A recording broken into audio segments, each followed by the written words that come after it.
Tšau, Varvikassad. Tšau. Näed, mul on siuke vend siin ja mitte ainult ei saa sa täna kuulma hästi palju sõnasid nii ja no nii, vaid mis me teeme, Martin? Või mis sa teed? Mis ma teen? Teeme ühe sellise põhilise hoolduse grillile, ehk siis vahetame välja seva tihendi. Vilttihendi vahetus on see? Vilttihendi vahetus, täpselt nii. Okei, teeme vilttihendi vahetuse. See on siis meie Smoky 2, mis on meil olnud nüüd 3+ aastat või? 3+ aastat, jah. Ja sellega on kõik retseptid tehtud, aga ma päris ausalt tunnistan, tegelikult see ei leki.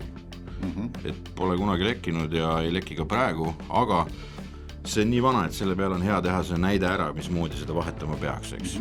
Et see tihend on juba selline kivistunud, ütleme. Kivistunud ja kui nüüd kuulata, siis ta käib ka selliselt hästi sellise kolksuga nagu kinni, et ja siit on kõik need kastmeplekid ja asjad, et... Ja pluss tal on tekkinud nagu rant, vaata. Mis see on nagu siis sellest, et kas nagu gaas on kuidagi teistmoodi peal või? Ta on käsitööne, ega ta 100% nagu ühtselt ei kattugi, sellepärast ongi siis tihend ka paks. Okei. Nii, aga siis kõigepealt on sul vaja uut tihendit loomulikult, et seda ei tohi maha magada. Jaa, meil on nüüd 2 suurust, üks on siis laagile ja teine on siis X-laagile või selle Maxile. Lisaks kõige lihtsam tööriist, vaibanuga või kipsinuga, kes kuidas nimetab. Ja loomulikult soe ruum oleks mõistlik, et selles suhtes see sai ka nüüd eile juba õues tuppa toodud. Tegelikult on oluline mitte soe ruum, vaid see, et see keha oleks soe. Keha oleks soe, jah. Mitte enda, vaid ahju. Ahju oma, jah. No ei see tahaks ka ju olla mõnusamat. Võt, aga mis seal ikka? See on siis selle pärast, et liim ei haaku pärast mõni? Jah. Et selles suhtes külmas on esiteks keerulisem maha võtta ja teiseks, et see liim ka, mis selle peal on, et ta ei kleepu väga korralikult. Okei. Aga... Ega siin muud ei ole, kui noaga tuleb see vana tihend lihtsalt otsast võtta ja maha lõigata.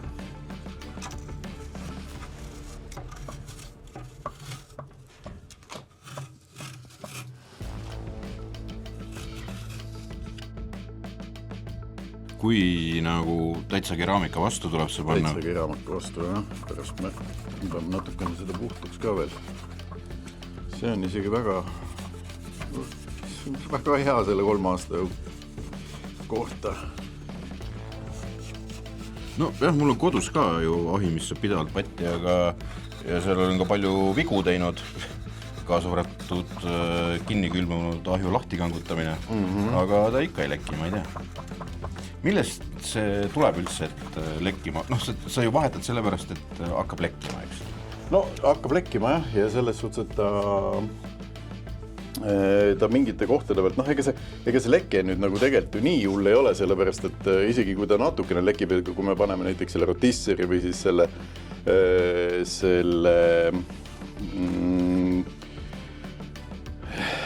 need termomeetrisondid, et sealt võib natuke lekkida, tegelikult see mitte midagi hullu ei ole, sellepärast, et me saame ülemalt nagu rohkem ära piirata, et see leke, mis sealt tuleb, on nagu väga-väga minimaalne. Et selles suhtes, et aga lõpuks ta hakkab nagu palju lekkima ja siis on see, et siis on juba seda temperatuuri jälgimist natuke keerulisem hallata. Nii, võtaks seda, jah. Vana jama, näe, siin on kindlasti palju igasuguseid häid kastmeid sees. Jaa.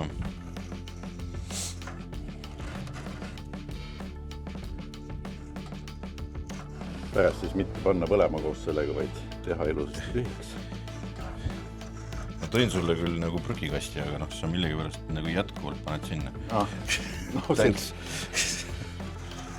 Nüüd pean mina meeles hoidma seda. No tuha võiks ikka välja võtta. Vahest arva. Jah, meeles on. Aga okei, ta hakkab lekkima, siis võiks nagu vahetada. Kas mingid märgid näitavad, et seda võiks nagu ennetada ka või praegu teeme 3 aasta pealt, eks ole? Ei, no ikka pigem on... Kas kui ta kivi kõvaks läheb, nagu see siin oli või... Ei, no pigem on leke, et selles suhtes, et kui just, et see inimesed kasutavad erinevalt, on ju. et kes teeb pidevalt nagu väga kuuma grilli, sellel kõrvab see tihend läbi, on ju, selles suhtes, et enda ahjudega siin on pigem ju see low and slow, on ju, ja siis sellistel hetkedel siis on rohkem seda kastmemärki, et selles suhtes, et kastmega saab ta kokku, et noh, siin on näha, et seda kastet on siin omajagu, aga muidu on jah see, et mida kõrgemalt see küpsetab, seda kiiremini see tihend läheb, selles suhtes, et noh, ja paratamatult see on kuluosa, et selle vastu ei saa. Noh, siin ongi nüüd see vahe, et see on nüüd vilttihend. Kas selle fiibertihendi vahetus näeb samasugune välja? Fiibertihendi vahetus näeb põhimõtteliselt samasugune välja, jah. Et selles suhtes, et ega seal vana tihend tuleb eemaldada, samamoodi aluspind võimalikult puhtaks teha ja siis ka uus tihend sinna peale kleepida, et selles suhtes, et laias plaanis on need tegelikult üks ja see sama. Lihtsalt see vahe on, et üks maksab 100 € rohkem võimust. Jah, kui me räägime nüüd Kamado Joe omast, siis tõesti, ta on 100 € rohkem, aga muudel on neid pilti või fiibertihendeid juba ka soodsamad, et aga seal on ka mõõdud on erinevad. Jah, aga sa oled näinud nüüd neid pilttihendi värke oma jagu. Mis keskmine aeg võib olla umbes, millal inimesed vahetavad? See on nii sõltuv. Selles suhtes osad vahetavad pool aasta tagant, osad vahetavad 3 aasta tagant, nagu siin juures oleval pillil ja tegelikult ma ütlen ausalt, et mina isiklikult ei oleks seda tihendit veel vahetanud, et selles suhtes. Ja, aga mina mitte, aga noh, oli vaja teha ju video ikkagi. Ja noh, ma mõtlesin kohe, et sa tuled, sa võtad ise oma tihendit, siis on odavam mulle. Jah, et selles suhtes, et eks ta lõpuks ikkagist ongi see, et kui sul enam mahi nagu nii-öelda sinu kontrolli all ei ole, et ja näha on, et tihendite vahet väga palju läbi tuleb, et siis tasub see ette võtta, et selles suhtes, et kas tihendite puhul on ka seda näha, et nad lähevad läbi näiteks rohkem sealt tagant, kus ahi on kuumem?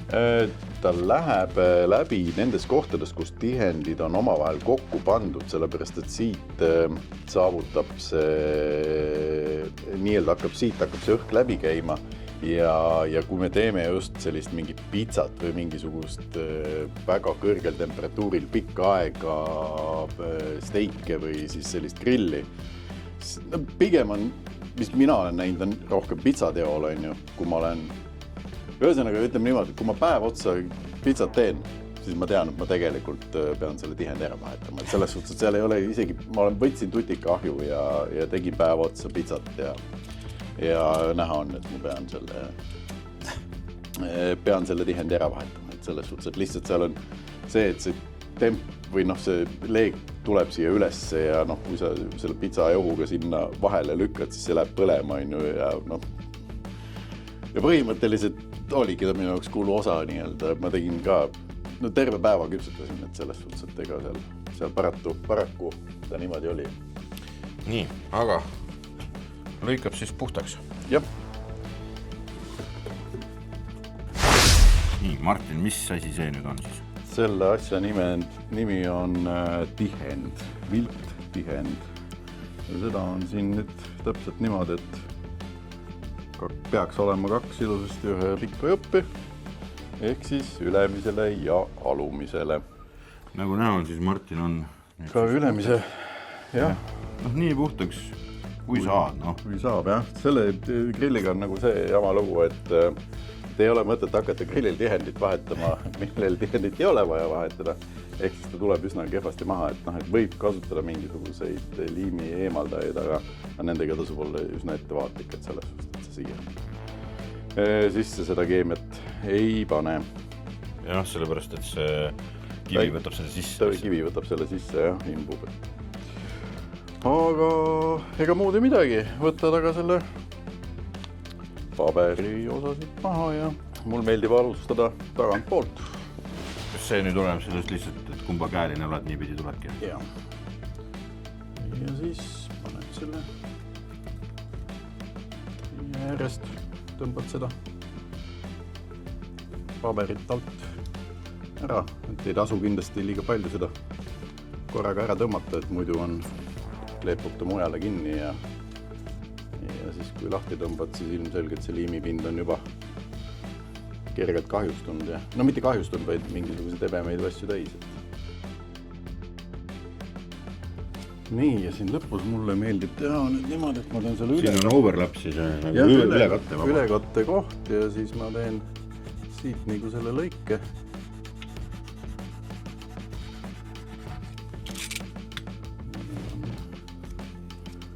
Natuke tagasi.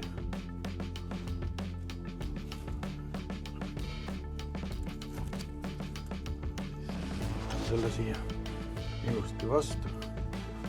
Siis võimalikult ilusti nagu kokku jääks. Nüüd selle teisega, mis üles läheb, on hästi tähtis see, et me selle koha, kus me jätkame, teeme siis siit. Mitte, et me ei tee niimoodi, et me paneme mõlemad täpselt. Et siis tekib nagu selline võimalus, kui me paneme täpselt ülekatte koha täpselt sama koha peale, siis tekib nii üles kui alla see nii-öelda väike koht, kus kohast hakkab nagu rohkem läbi minema, et selles suhtes, et siis selle nii-öelda jätkukoha teeme siis natukene siis nii-öelda offseti siis kõrvale. Nii, ja siis on see ülemine pool, mis ei ole kõik nii palju lihtsam. Aga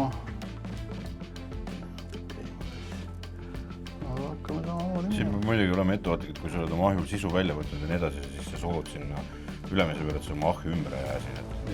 Ja kui tegelikult on keegi, kes süke raskekaalune nagu mina, kes toetab siia ahju ette otsa peal nii kaua äkki.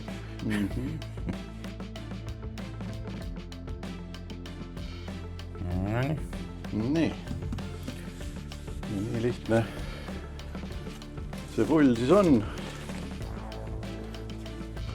Ja hääl kohe muutus pehmeks. Ehk siis ei ole enam selline klõmps, nagu kaks kivi vastu käiks. Ja nüüd siis võiks ta seista selles suhtes, et paar tunnikest kindlasti. Et mina jätaks ta ööpäevaks, aga kui on väga kiire, siis paar tundi miinimum. Kas tule võiks ka vaikselt teha esimese või pole vahet? Otseselt väga, ma kindlasti ei läheks siia pitsat tegema kohe esimese asjana, aga sellist barbecued kannatus kindlasti. Järgmine nädal räägime me ühest asjast veel. Nimelt me hakkame järgmine nädal esmaspäeval rääkima sellest, kuidas nagu hingesid reguleerida, aga see võib olla tegelikult üks põhjus, et miks sa seda tihnet üldse vahetad. Jah, aga sellest siis järgmine nädal. Okei.